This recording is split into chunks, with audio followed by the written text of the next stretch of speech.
Welcome to Wake, a cold reading of James Joyce's Finnegans Wake, just to hear it out loud. Join Toby Malone and TJ Young, along with some special friends, as we puzzle our way through what we once thought was an unreadable book to produce a surprisingly listenable podcast. Welcome to a bonus post-Wake episode of Wake, the podcast that gathers the believers and the non-believers together to try to make sense of the behemoth that is the book that was once on our bucket list but is now firmly ticked off since we have now fulfilled our long-held bucket list item, reading James Joyce's Finnegans Wake out loud just once. We've done it. It's over. Although, is it ever over? I am your host, Toby Malone, joined once more by the man who's always up for new challenges, TJ Young. Hi, TJ. Hi, Toby. How's it going? I'm great. How are you feeling post-Wake? You know what? I went to the bookstore and I was like, I gotta find a new book. I bought 3. Okay. I'm already almost done with 1, which is surprising to me because I usually read slow. You know, I usually read slow. So, and it's been a week, and I'm like, I gotta read something. And I will tell you, no novel is scratching the same itch. Could it ever possibly? I think we'll get to talk about that a little bit today. I mean, once you've read The Wake, everything else is easy, right? That's the thing. I was like, this is so easy. Yeah. And so joining us today, we're talking a lot about our new reading choices today, because joining us is a special guest, a longtime listener, a great supporter of the podcast and on our YouTube channel. George Koors is here, a writer, librarian, YouTuber who's connected with us online. Welcome, George. We're so glad to have you here. Hey, thank you folks so much for having me on. It's an honor to be here. Post reading, I feel so privileged to be here. Of course, it's wonderful to have you here, and we've been talking for a couple of months about getting you on, but we decided to leave it till after we finished the book, just because you had some sort of specific ideas about the conversations that we could have, all of which ties into your YouTube channel that you have. So, tell us a little bit about the channel you have, which I think is fantastic. Yeah, so I'm a novelist, and for the last 10 years, I have pretty much refused to use social media. And finally, with my partner, advice from my partner, advice from my therapist, I have decided to start using social media. And I decided to make a YouTube channel to talk about novels and just talk about novels in a little bit more depth than we see a lot of Instagrammers and TikTokers and YouTubers doing, a lot less summary and a lot more themes. Because like you folks, I'm also an academic. So I'm trying to come at these novels from that, not necessarily an academic perspective, but a little deeper, and trying to be a voice out there, kind of like you folks with the Wake Pod of, hey, let's engage in this. It's complicated. We love it. It's a great way to exchange ideas, cultures, identities, and so forth. So I decided, okay, I'll start doing YouTube videos as a way to sort of self-promote my own writing. And it's been interesting. The Wake has been important to the YouTube channel, because, a lot of people they're curious, and they come at it with a genuine curiosity because of how notorious the novel is. And rightfully so. Absolutely, and you make it very digestible by saying, so you have a deep dive analysis of these books, but you also have books in less than 2 minutes, which is fantastic. On social media, that's exactly the right length in a lot of ways. Yeah, I'm trying to pitch. I'm trying to elevator pitch people on engaging in the literary arts in a deeper way, which I guess is maybe perhaps a losing battle, but I'm trying to convince people like, hey, you should be reading stuff like Finnegans Wake, because I think that high literary art is for everybody. I don't think it's this. I don't believe in this sort of gate kept situation with regard to literature and art. So it's important to me to say, here you got 2 minutes. Let me pitch you on this crazy novel that you've never heard before. And the Finnegans Wake one, people love watching it. Just to learn a little bit about what's in between the covers. We talk often about how a lot of literature like Finnegans Wake, I think about when I was introduced to Frankenstein in school, right? Because it's tied to a project, you get this like repulsion to it, right? And so I think that is always our challenge, especially as academics, to be like, we love this thing. it's almost dangerous to put it on our syllabus because Yes. someone's going to be pushed away from the text. But also, how can we bring them into stuff that we've read out of our curiosity and hope that it piques their curiosity? Mhm. So I love that approach. I think for me, coming at it is I see art as really egalitarian, and one of the reasons why I love the Wake and why I love the stuff that you folks did with the Wake, I love it because when nobody understands it, everybody can approach it. Yeah. And to me, that is just the thing that I love about Finnegans Wake is I think anybody off the street, a 6-year-old could pick this book up and have a completely unique and beautiful and transcendent reading of it. That's I'm so glad to be here with you folks who are also doing that work. So thank Yeah. you guys for doing that. And we found that we had a few readers who were children who read with us, and they were so open to what they were reading because they're so used to reading stuff that they're maybe not going to understand, that they're going to have to learn as they go. And we have that barrier as adults where we lock ourselves off from what's difficult, and it's really liberating to say, okay, no, we're not going to understand it, so let's let that means that we have permission to move on without having full knowledge of what the themes are, the concepts are. And maybe university breaks us of that, where you've got to write a paper on a certain thing, and if you don't understand it, then you need to continue reading. And so we give up as adults. But I find that reading like children and to go, hey, it's all new to us, or reading in translation. We had a lot of different readers who English is in their first language, and so that's a challenge too.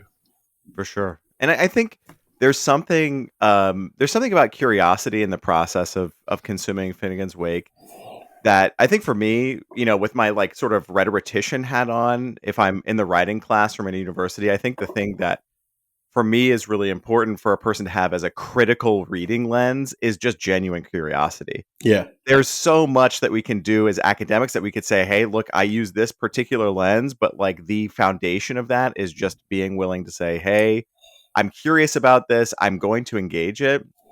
And for me, reading Finnegans Wake has been so interesting because I think when I was first introduced to it, I had some folks erroneously claim that James Joyce invents his own language here, right. And I come from a linguistics background, so I thought about that a lot. And he doesn't, that's not true.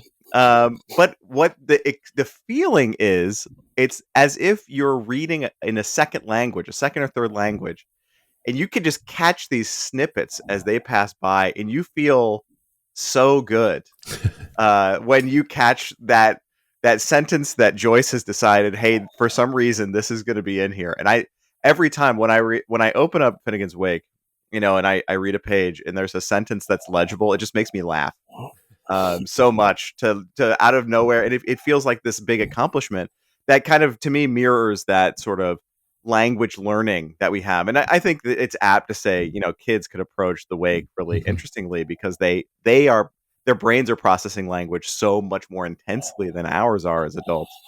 That it really can be really quite profound, I think. But yeah, I have to say, like, for me, when I first picked up the Wake, and I had read Ulysses, I had read most of Joyce's other works. I picked it up. The first thing I did, I bought it at a place called the Haunted Bookstore in Iowa, which is like 1,000 miles away from where I live.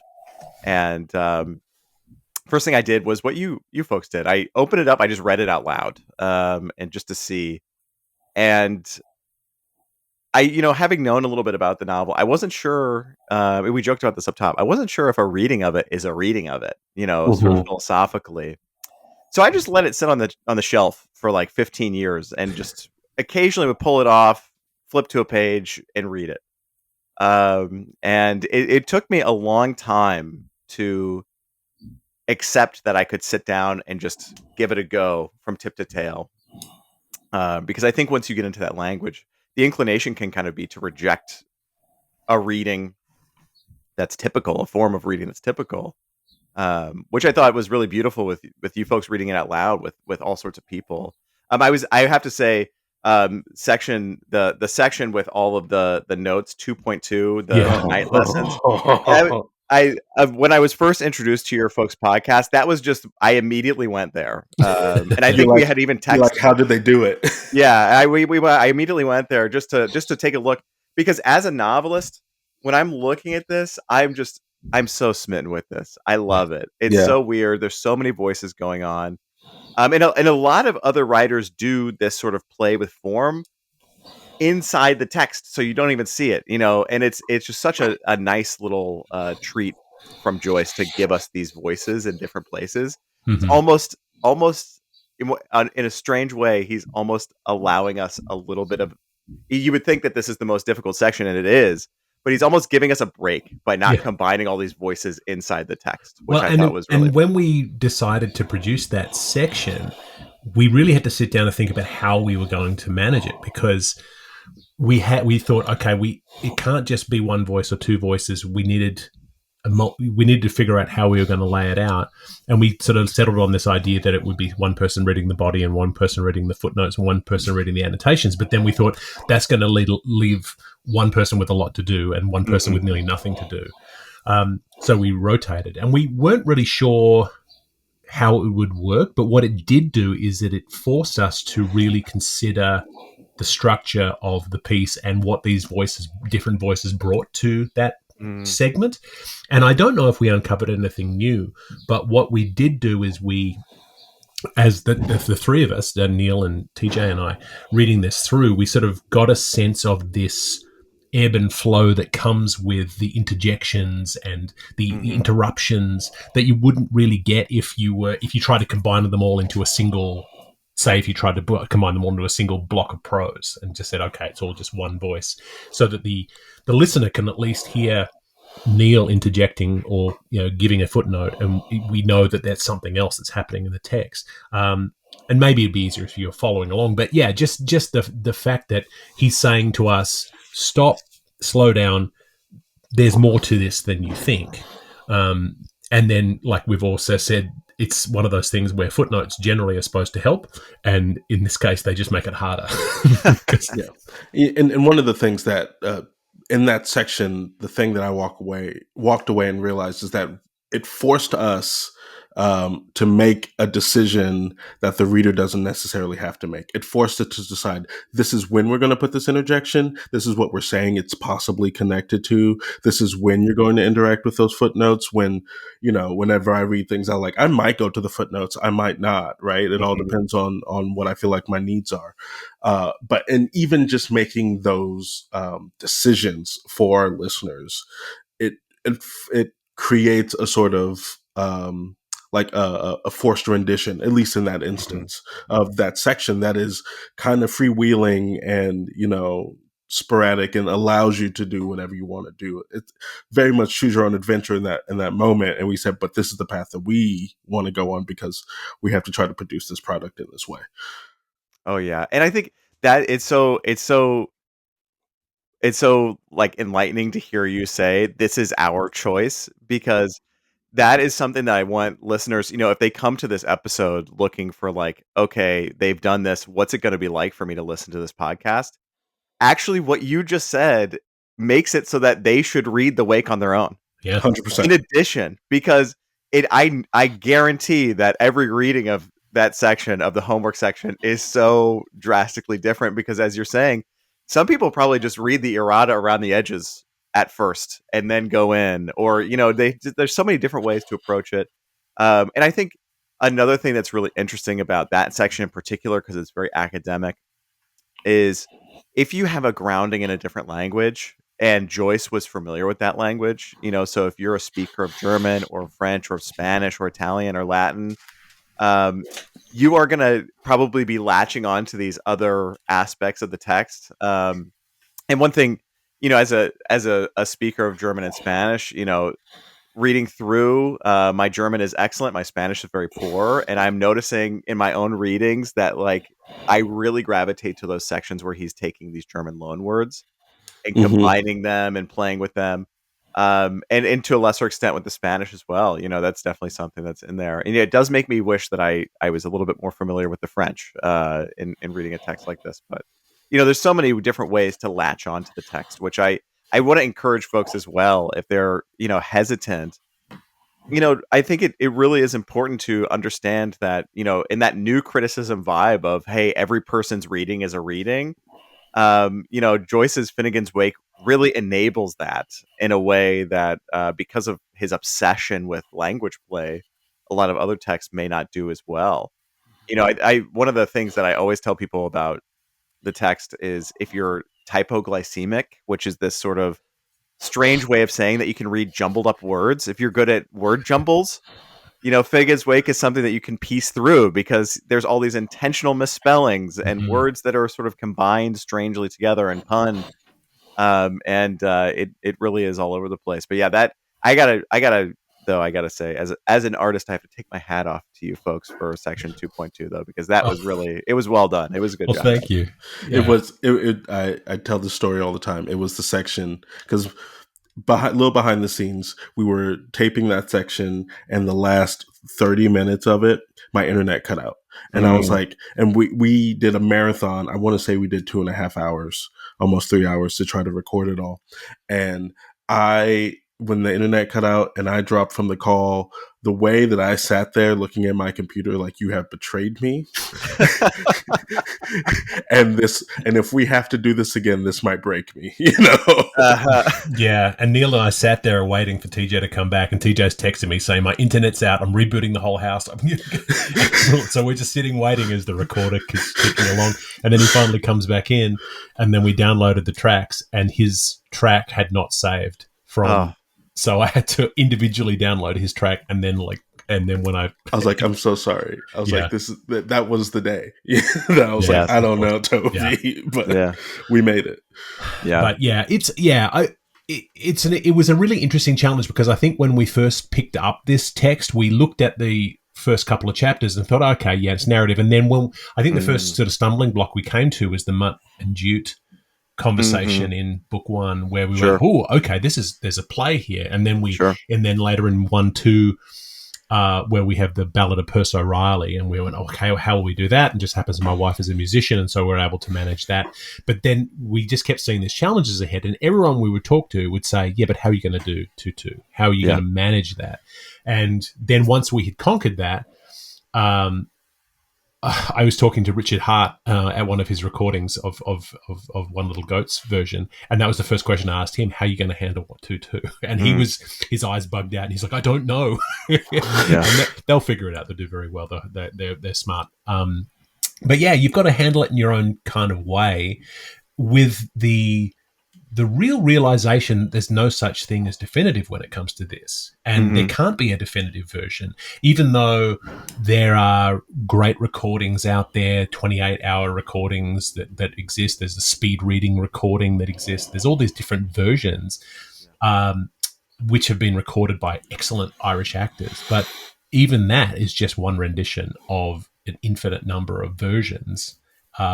Which is why we always fight against the idea that the Oxford World Classics tell us that this is the definition of what happened in this chapter. And you go, well, that's one perspective.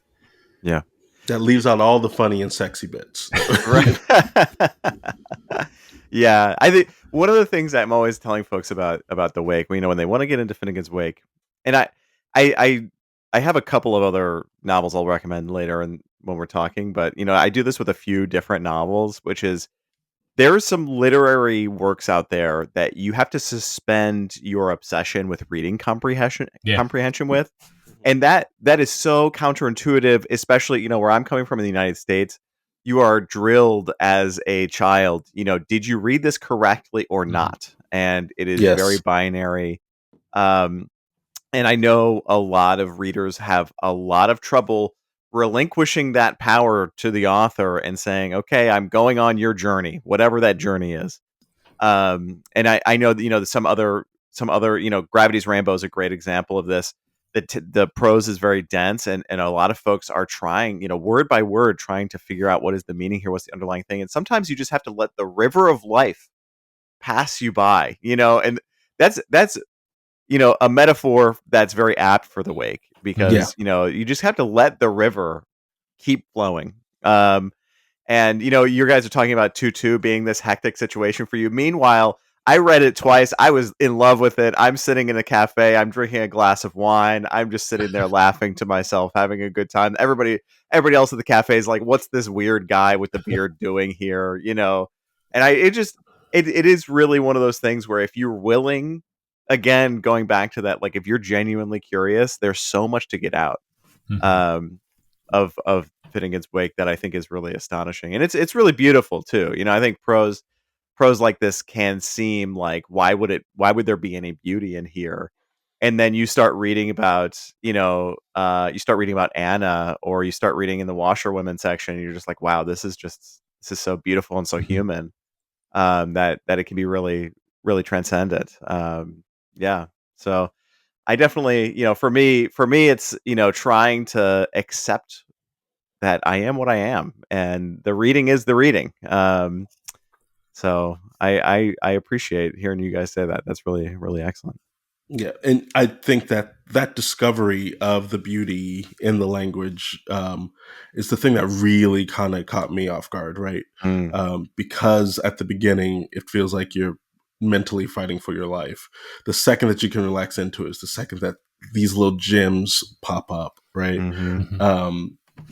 And my book is covered in just sections that I've circled or things that I've underlined, and it's just like the turn of phrase is so smart and so intelligent, and it actually bums me out to know that a lot of people think that this is so unapproachable and that they will never get to experience those turns of phrases, right?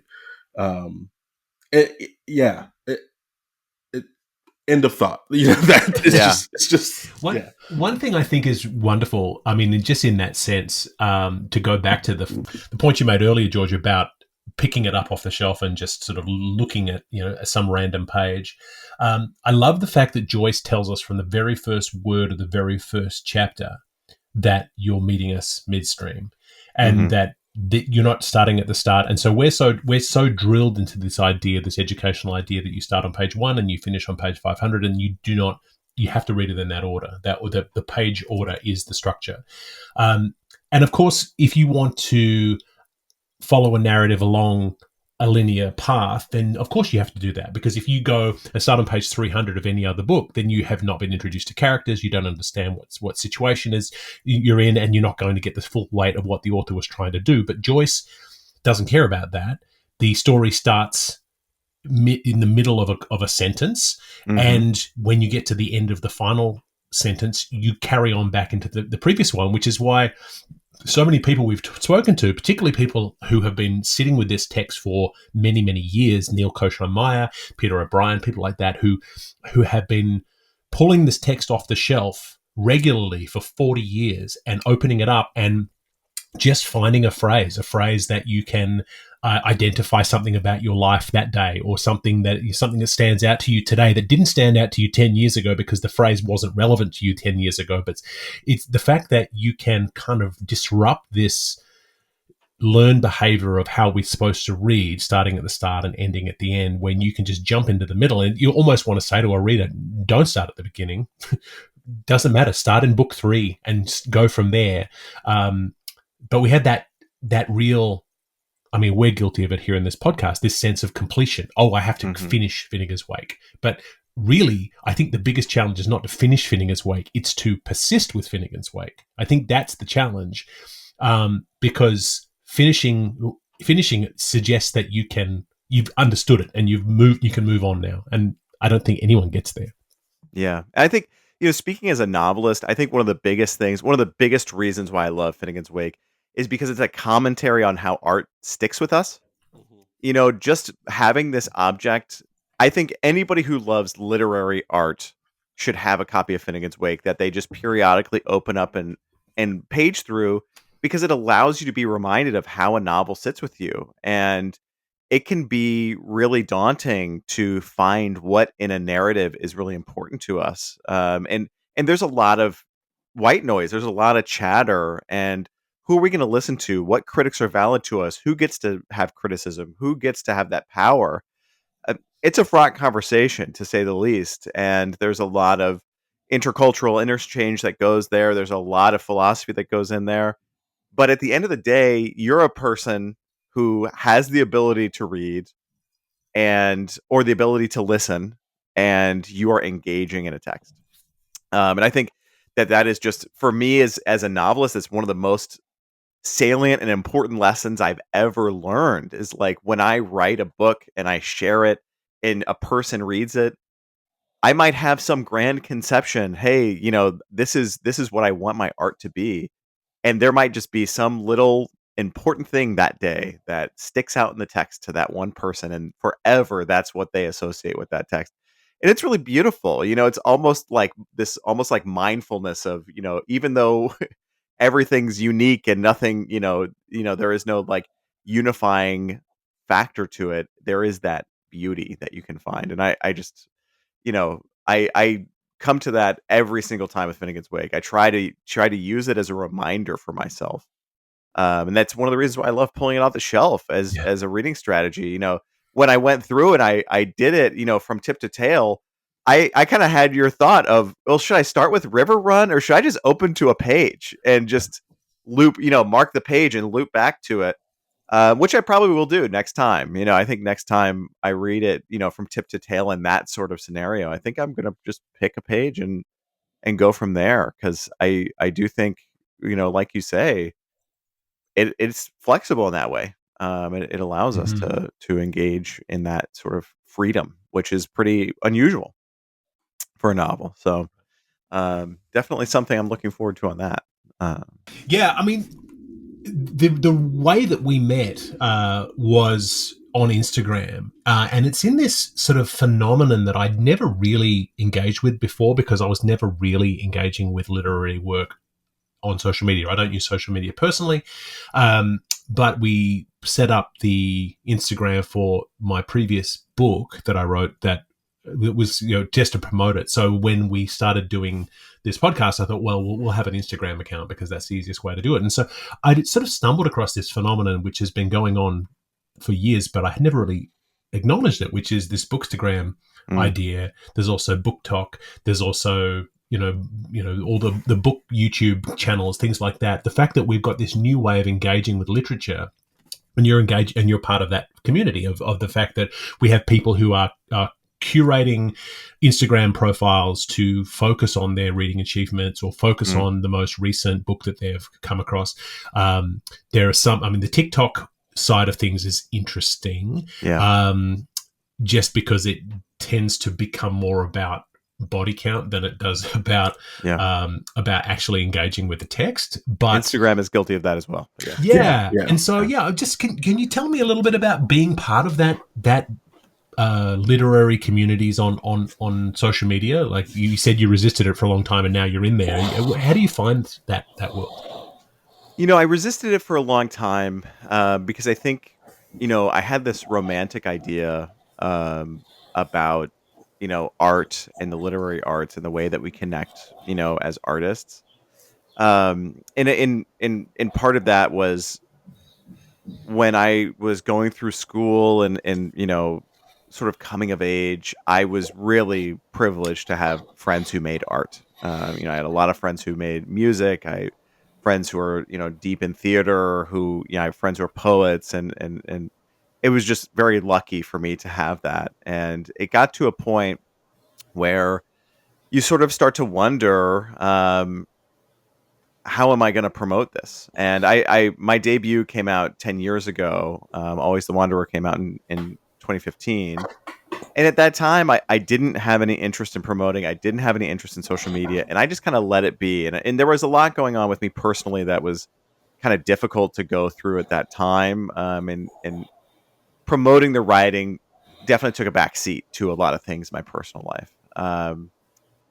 And I got back to it, and I got some manuscripts written, and I started talking to agents, started talking to publishers, and sort of tried to decide, how am I going to go about this? And when I was querying, I found that literary agents were asking for, how many Instagram followers do you have? How many TikTok followers do you have?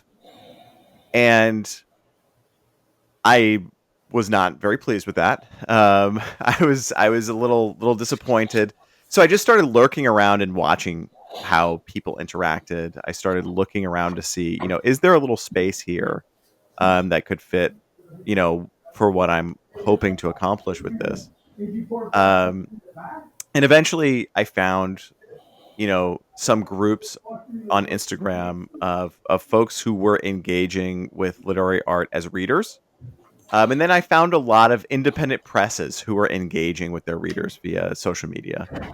So to me, I was heartened by these small presses, because something like Finnegans Wake would absolutely not be published today by any of the top 5 publishers. Not even, there is no chance.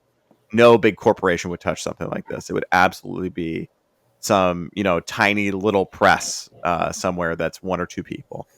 And I just said, okay, you know what? I'll go for YouTube. Try to make it a little bit more substantive. Try to center myself as a writer and as a thinker, and share that. And it's been interesting. It's been an interesting networking experience that is not always my favorite. I'm not going to lie. I mean, we're dealing with a lot of dynamic issues when it comes to promoting literary arts and social media, and one of them is a developing trend that literary arts are a sort of privileged status symbol, and possessing a lot of books is a status symbol and is something that people strive to spend money, so that way when you come over to their house they have all these stacks that make them look intellectual or whatever. And at the same time, there's unknown writers out there who are doing, carrying on the tradition that Joyce was in of experimenting with the word, and they are sharing their work with small presses, and that is primarily being shared on places like Instagram and YouTube. I can't speak much for TikTok. I use TikTok a little bit, but I'm pretty, pretty hesitant to get into too much more. I don't use X. I know on Twitter there's a huge, discourse between all sorts of different folks. And at the end of the day, it ended up being one of those things where it was a necessity. As a novelist, I had no choice. Right. If I wanted to connect with people outside of a university, outside of university or school, there was really no choice. And you can work at a university and the literary arts are completely overshadowed, especially in the United States. We have such a hyperfixation on STEM. We have so much overfunding of STEM and so much, such a lack in the humanities, that it can be really disheartening. So I made a deal with the devil, and we'll see how it works out. I don't know. I have a new book coming out soon. We'll see if that helps. I'm not sure. Maybe check back in with me later, but we'll see. I don't know. But it is a really wonderful kind of surprise to find this community and to go, oh, there are people here who are very interested in literature and very passionate about it and are very open to engaging with what other people are recommending and are recommending their works, and it becomes this little cottage industry of kind of a grassroots kind of groundswell of getting this material out there. And we didn't expect to become part of Bookstagram. That was never really the intention. But we were embraced by people in that community who went, oh, you're talking about a book. I love that book. Let me promote that book. Who would have ever known that we would have found all these people? Because we were just trying to get a few clicks on the podcast. And if you go back to the beginning of our Instagram page, we didn't start until we were well into book 2, I think, because I didn't even think of it when we just started the podcast. But suddenly we had an audience, so I thought, oh, I should promote it here. Social media is always this slippery slope with anything artistic. I think about the visual artists who post their things on Instagram. I was like, and part of me is like, I understand you got to promote, but you kind of gave it away. Especially if you took a photo of the painting, people can now just take the photo of the painting. But also, like, my favorite bookstore here in Pittsburgh, White Whale. I love that store, but the second you walk in, there's like a BookTok section. Like, these are the top 25 books that are going around on social media. I would be lying if I said I haven't grabbed a book from there, right? Because I'm like, okay, sure. And then I think about this other bookstore that I go to down the street from me on the way to work, and they don't have that. And even just walking in, I'm like, okay, what is everyone reading? Yeah. because now I've like used that as a barometer. And then as a playwright myself, Toby has heard me say I would get rid of Facebook today if I didn't feel like if I didn't have to advertise my own work. But I was like, I do. It is this slippery slope. And we've often talked about the fact that Finnegans Wake would not be published today. We often talk about the fact that also Finnegans Wake feels like a publication by an author who earned it, and while James Joyce was absolutely ridiculed for it, I think that if this was someone's first novel, Oh yeah. They would have been like, yeah, no one's touching this. No one's touching you. Although I wonder, do you think that if, just hypothetically, do you think that if Finnegans Wake 2, The Reawakening, written same number of pages, the same, but it was written and published today by Taylor Swift, then they would publish it because, people would buy anything. Well, Taylor Swift wouldn't have written it because she would have had a ghostwriter. Maybe that's important. Yeah, that's important because and I think one of the consolations I have about social media and interacting with you guys and other people on social media is this is kind of reverting back to a pre-corporate methodology where we have our small groups and we don't have our salons anymore, but we have our small groups where we interact and we exchange our literature.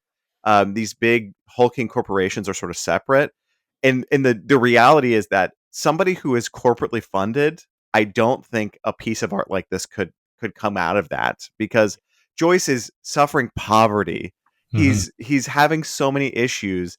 His work is like hardly published in his lifetime, and even though yes, it was published by what are now huge publishers, they weren't like that back then. Yeah. And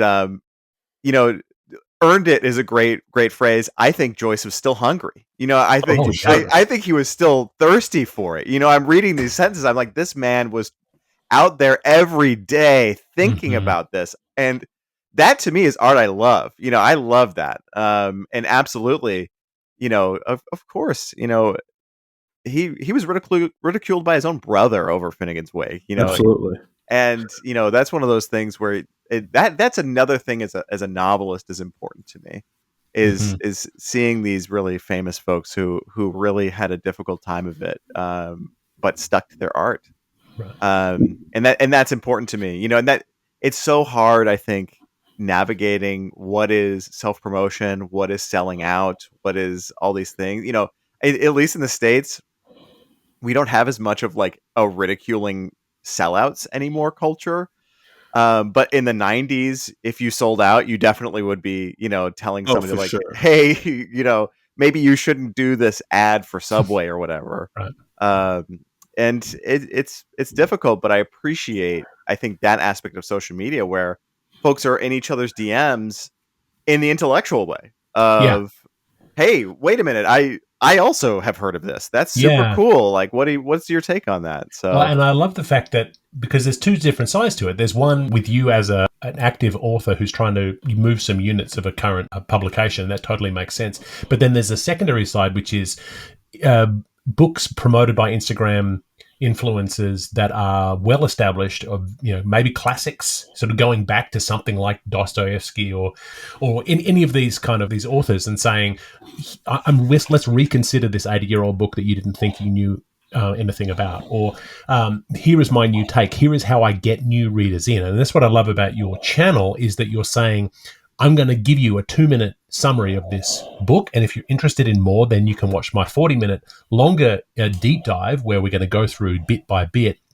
and make it kind of palatable for a new reader. And so what you're getting, I think the BookTok thing, I came down initially cynically on it when I was at library school. The only reason I have a TikTok account is because we all had to sign up for TikTok and then search for BookTok. And there is a lot to be cynical about, because you go, well, a lot of these are paid promotions, or a lot of these are, 14-year-old girls who are more about the aesthetic of the front cover than they are about what's in there. But at the same time, these kids are now reading. It's hard to fight something that generates interest in a book. And if it's then generating an interest in something like Finnegans Wake, and you have people who maybe watch your video and then go, actually, that sounds interesting, I'm going to try it, then that's a win in my book. So, I mean, how did you come up with those summaries? How do you approach getting someone interested enough to take a risk on something that they thought was impossible? To me, this is just an idealistic devotion to art. I believe in it. I really believe in it, and I think I'm super cynical. I actually am still very cynical of social media, and if I was suddenly able to get rid of it, I would.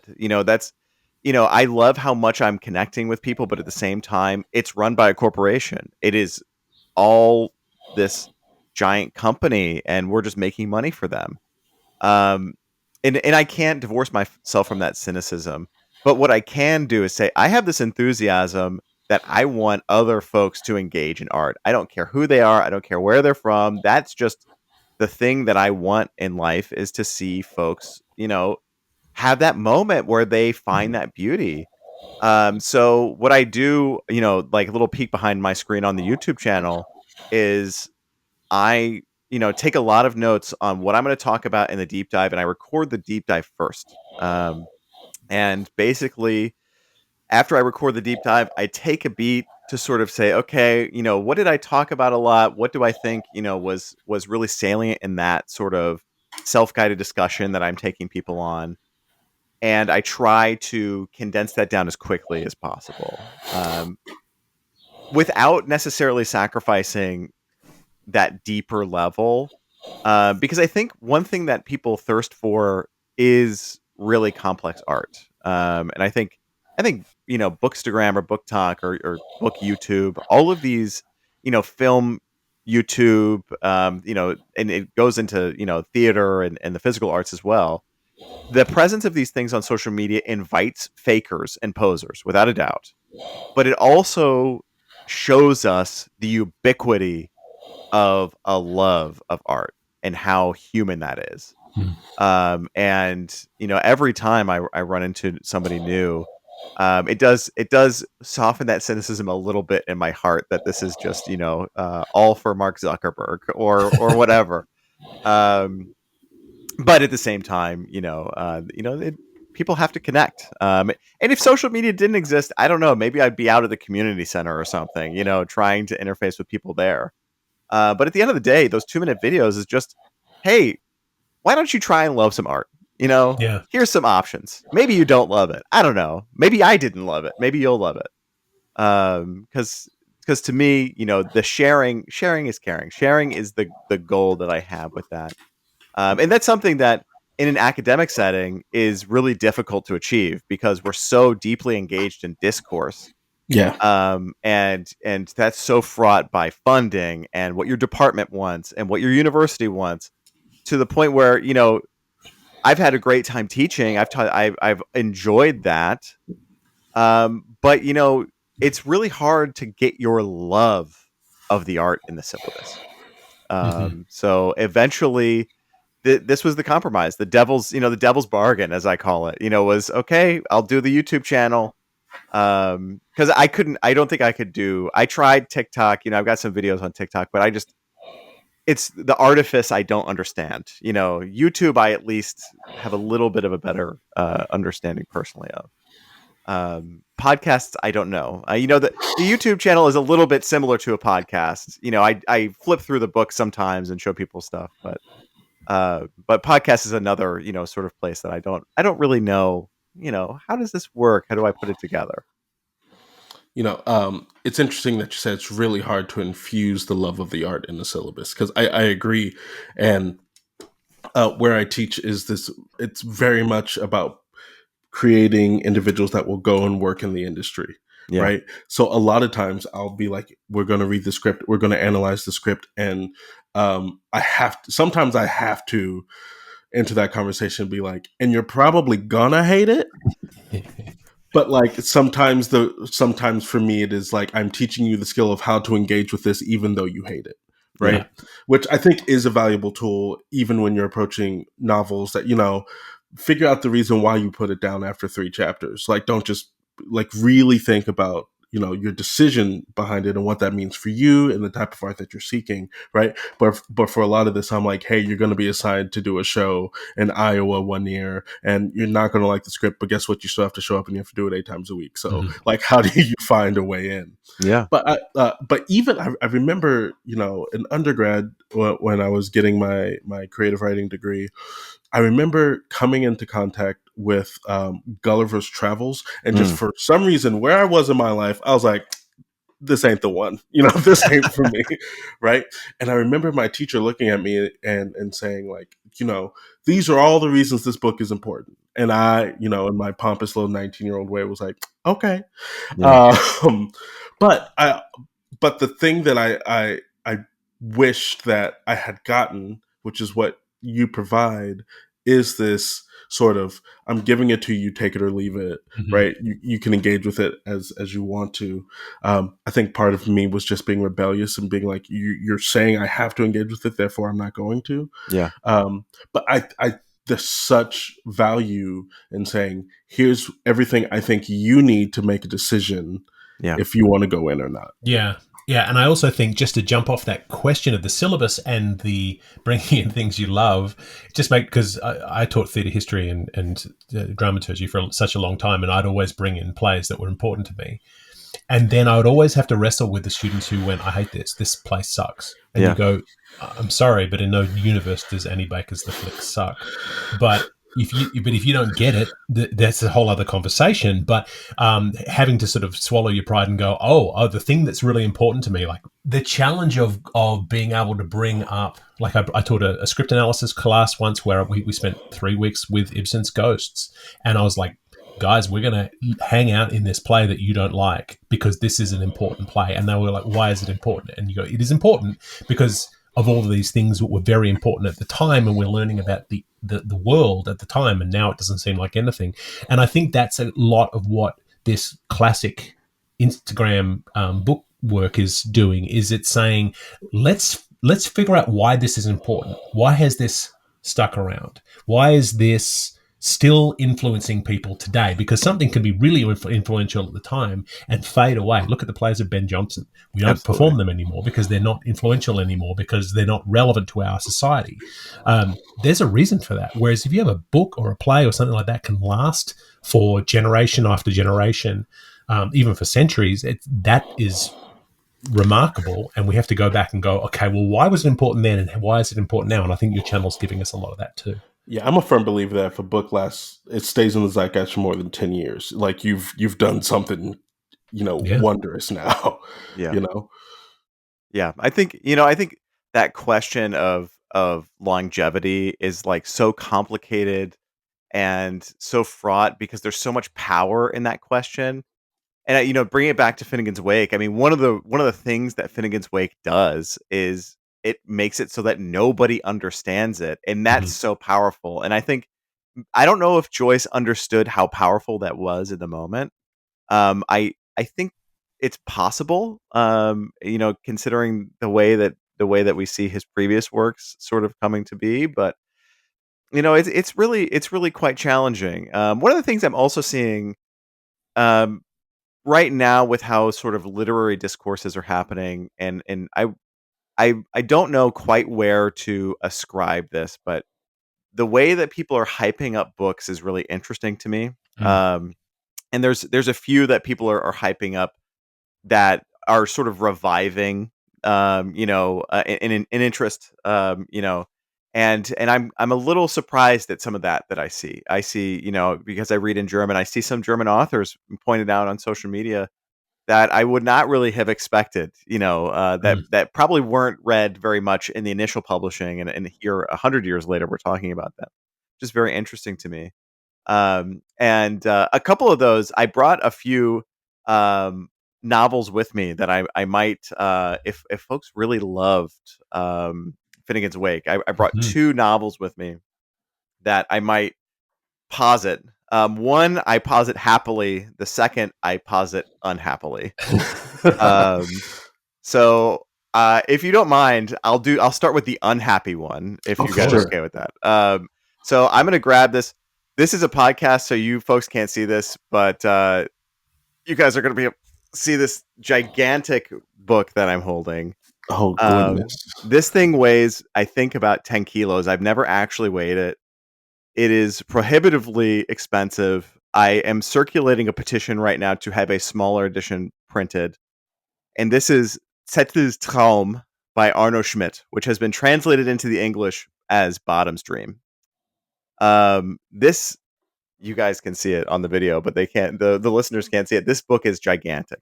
It's like it sounded. You gave the sound of lifting a husky infant when you picked it up. I think it might be 25 pounds. Golly.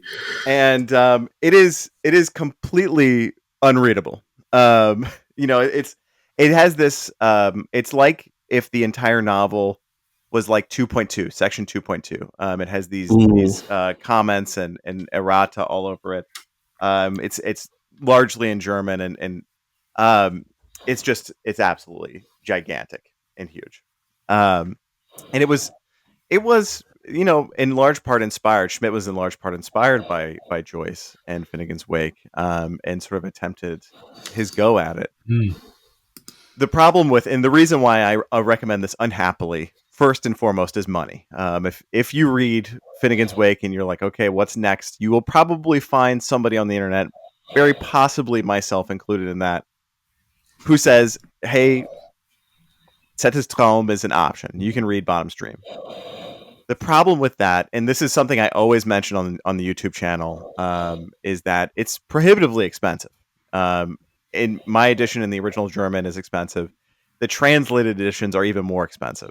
So they did a very limited run. I think this cost me $300 or $400 when I bought it, 15, 20 years ago. The English translation, which came out much later than that, now I've seen it, sold used for $1,000 on the internet. Golly. It's completely unacceptable. So I'm going to take this time to say, if you go to my YouTube channel, you will find a video there where I am pleading with the original publishers, S. Fischer Verlag and Surkamp Verlag, to publish a smaller and more affordable, under €50 edition in the original German. It's been a controversial thing that I have brought to communities. There's communities on Reddit that are very supportive of Arno Schmidt's writing. And when I said, hey, this is gatekeeping, it caused uproar. There were some folks who were we had very long, difficult discussions about, is it able to be printed cheaply? Are we able to, do this in a way? And Schmidt himself was actually a little bit of a cantankerous man. And I think at the time when this novel was initially being circulated in the original German, a rogue press, I think in Berlin, printed some illegal copies for cheap, and it really made him angry. Oh gosh. But So if you're looking for something, prices. yeah, they were doing it out of love of the art. But if you're rich and you want to read a book that is really confounding, like section. But the interesting thing, you say it's unreadable, but is it unreadable in the same way that the Wake is unreadable? In that it's because it's obviously another dream sort of analysis, and so is it unreadable? Is it willfully unreadable, or is it literally unreadable? I mean, I'm just sort of Right now, it is physically unreadable, right? Just because it's so big. To me, you could read it, right? I think the experimentation with language is very different. I have not paged through the translation. Mm-hmm. In the original German, the way that Joyce combines words is actually something he's taking from the German language. Right. So in that sense, we do see some mirroring with Schmidt, because the German language can do basically concept coinage. It can do noun coinage very, very easily.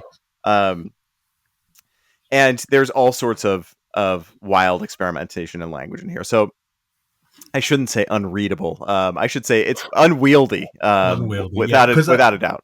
Because I will say that on Goodreads, the Zettels Traum has a 4.31 out of 5. Yes. So it's highly rated with 108 ratings. And so you would assume that many of those ratings are from people who genuinely get a lot out of it, and not just hipsters who are deciding to rate the unrateable. But So clearly there's something in there for people. I have my bet as to how many of that 108 have read it from the text. Interesting, yeah.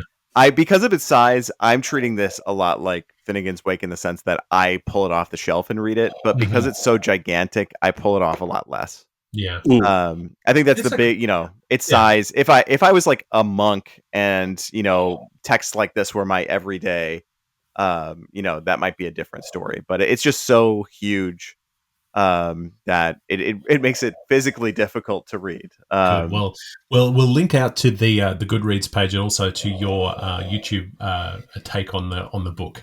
Yes, yeah, I'll send that along, and if folks want to sign the petition, you don't have to, but I'm just gently trying to. Please, I'll put the petition in the show notes too. Absolutely. Yeah, I'm trying to gently suggest to the publishers, if you guys want, and I'm not asking for the translation, I'm just asking for the original German to be a little bit more, accessible.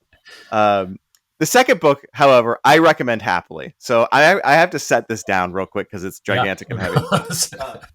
So the second novel I recommend very happily. Another novel that was, in large part inspired by Finnegans Wake.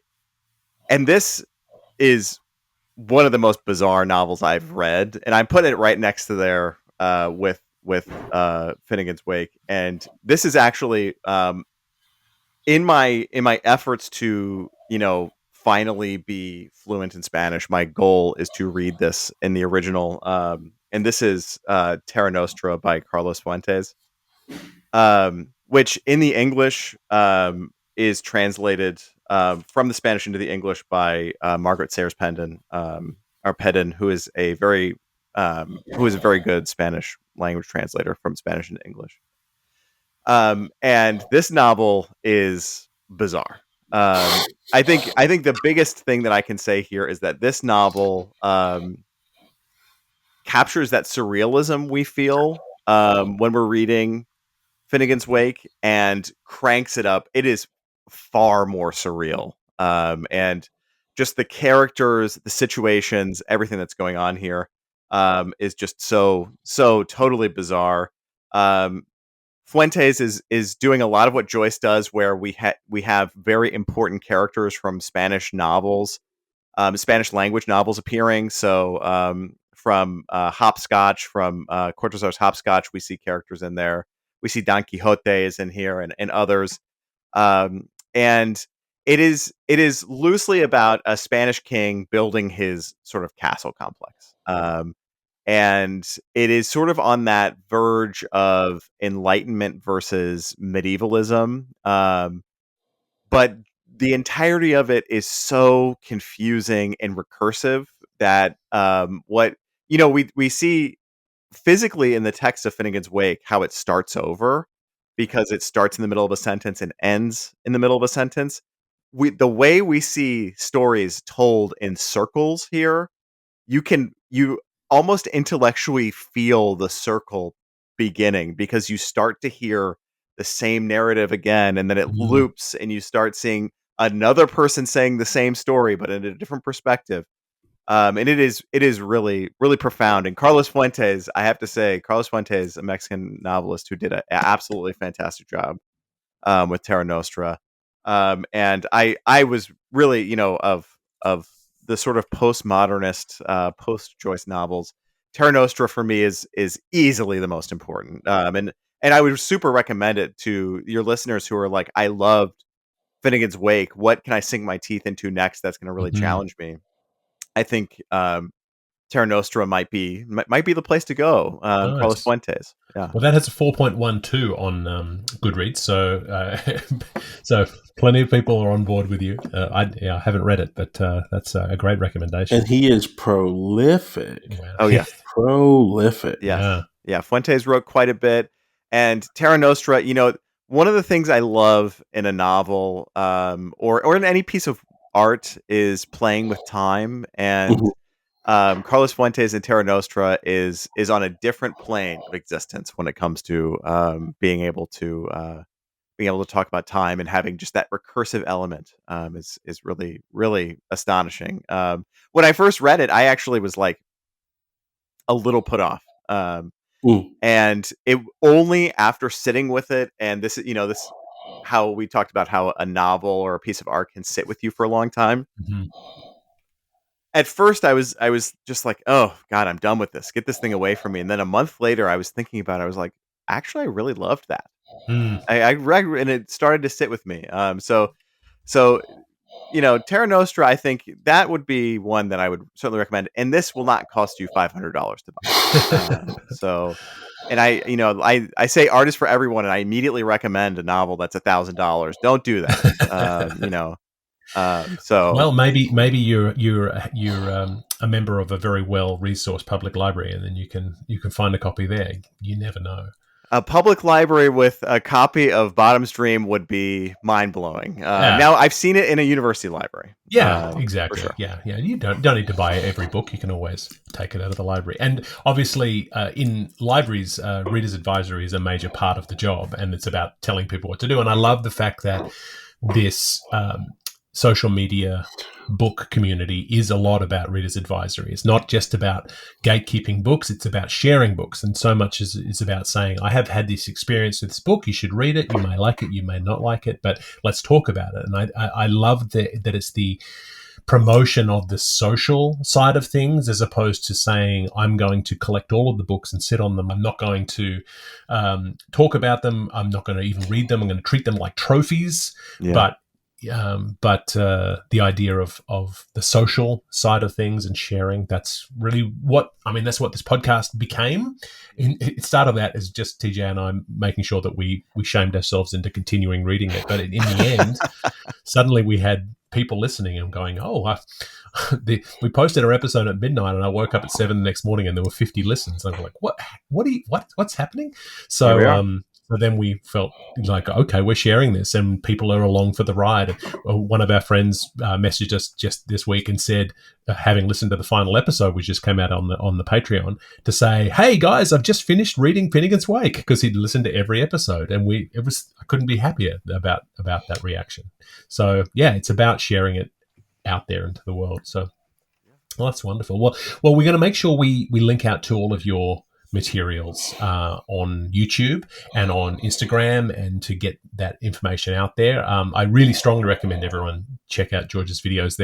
They're very accessible, lots of fun, and a lot of insight into some kind of daunting books that you may not have felt brave enough to take on, but I really feel as though you give us a really good way in. I appreciate that. Thank you both. Thank you both for having me, and congratulations again. I mean, really, congratulations again on this project. It was really fantastic. We are just stubborn, if nothing else.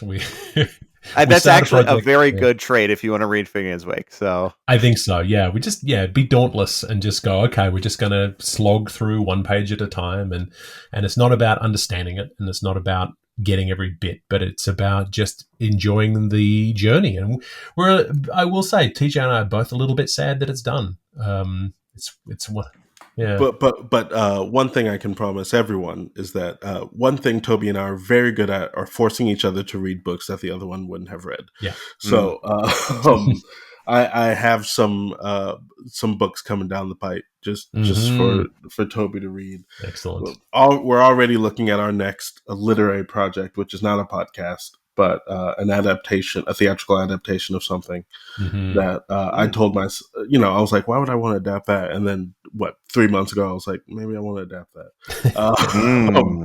So, it was a lot of fun. And then in the big stretches where we didn't read, we were like, kind of empty, we're like, oh, we got to get back to this thing. But yeah, I'm pleased.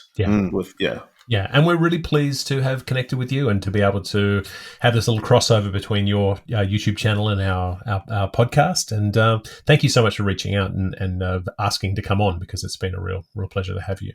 Yeah, it's been great, and I look forward to seeing what happens next. I'm anxiously awaiting whatever this adaptation is. Well, you know what? I'll tell people. I told Toby I got a wild hair, and I was like, I wonder what it would be like to adapt Uncle Vanya. So that's the next goal, is to adapt in the world now. Uncle Vanya. Yeah. But also, I made the listeners a promise that I would write an audio play starring Festy King. Okay. So I gotta figure. Here's the issue with that. Now I have to go through and be like, what are all the instances of Festy King, and what does he do? Well, that's what you have a dramaturg for. Very true. That's my job. Don't worry about that. Very true. Yeah. I'm like, and I will say that with Uncle Vanya, I played Astroff at university. That was the show that I met my wife on. So I feel very strongly connected to Uncle Vanya. So I'm looking forward to our adaptation. So anyway, that is all the time we have this week for Wake. For now, this feed will go silent for the first time in nearly a year. So if you're in the habit of checking out your weekly Wake fix, might I suggest you go listen to Michael Ian Black's Obscure, or TJ's Grown Men Watch Kid Stuff, or look at George's many videos to keep yourself busy while you wait for us to come up with a new one.